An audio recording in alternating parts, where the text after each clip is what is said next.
Hi everybody. I've came across something from Marianne Williamson's Facebook page today, and I'd like to start off with this and then segue into another reading. So this is Marianne speaking. I was watching a video the other day where a man was quoting Rudolf Steiner. Steiner was the first metaphysical writer I ever read, and his ideas changed the course of my life. The quote was something Steiner had said about how modern technology has made it harder to be human. And if you remember, Steiner lived in the early part of the 20th century. I thought about that in terms of its profound contemporary relevance. It is harder to be human today. Everything from the food we eat to the air we breathe to electromagnetic waves to economic conditions to personal and political mean-spiritedness and prejudice. Those things do make it harder to be human. Steiner was saying we must deepen our spiritual practice to compensate for the loss, to compensate for the assault on our core humanity, and boy, is that ever true. But I also find, at a time when my practice of A Course in Miracles is deeper than it's been in a while, that I experience a happiness that allows me to float above the rough terrain. The stress of this era makes our spiritual practice the most powerful tool for the reclamation of inner peace. In A Course in Miracles, it says that the effects of love are maximal. God's love isn't limited by what a mess we have made of the world. So there is an underground revolution going on these days, an army of radical lovers infusing society with a different kind of consciousness. You are quite probably one of them if you are even reading this. And we are everywhere. We work in every job, and we live in every place. We come from all religions and no religion. We have heard the call to redeem the world for the sake of the human heart, and we are doing the best we can. Everything we need will be given us. Everything we need to meet, everyone we need to meet, we will meet.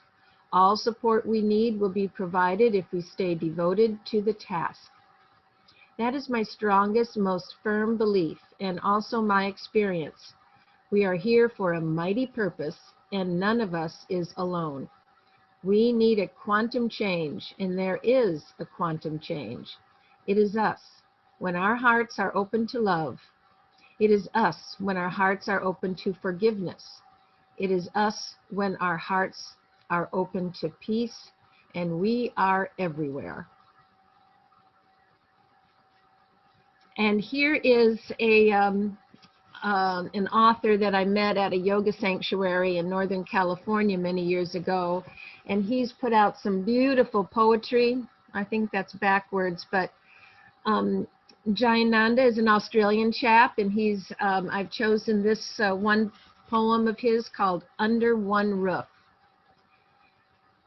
Every day our family comes together in beauty, singing in a revered elation, and I could be anywhere in the world, for everything is my relative. I am here, my brothers, when you decide to return home. My sisters, I am here when you need someone to look you in the eye. The cloaks and clothes and disguises we wear remind me only how much we hide ourselves. The pulse underneath reveals a simple heart, beating with a longing, a sweet longing to be freed. I'm waiting here for your fears to be unsheathed and your weapons to be released. I'll even lend you my torch. We can play spotlight with the demons, our cousins of the night. You know how they love to play tricks on us, hiding inside of our shadows. It's only right that they get invited to our family reunion. A delicious banquet is in order every eve we gather.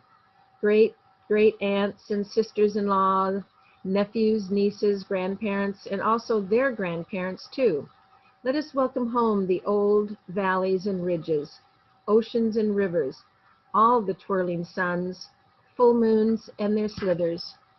The dragons may come, of course, come too, the forest guardians, the ones who wear wings and those who swim with fins, the scaled, the furry, the slimy, and the smooth.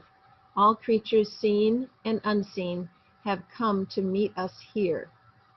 It's a wonder any of us ever get any sleep with such a raucous affair of lights and colors, of dancing to divine music as stars and planets harmonize a fine tune, and it is simply beyond me how we all manage to fit into one single room.